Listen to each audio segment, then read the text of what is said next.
পূজার মিষ্টি খাওয়ার দৃশ্য। গরম জিলাপি দেখুন বন্ধুরা কেমনভাবে পূজার মিষ্টি খাচ্ছে। এই হচ্ছে পূজার কীর্তি।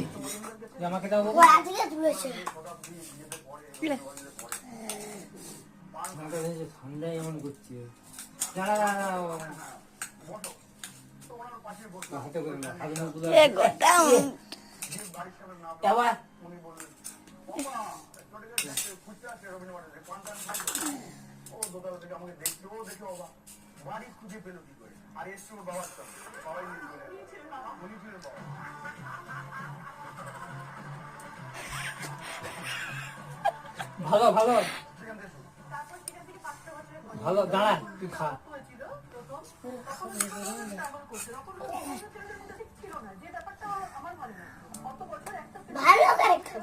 ভালো ভালো ভালো, হ্যাঁ ভালো।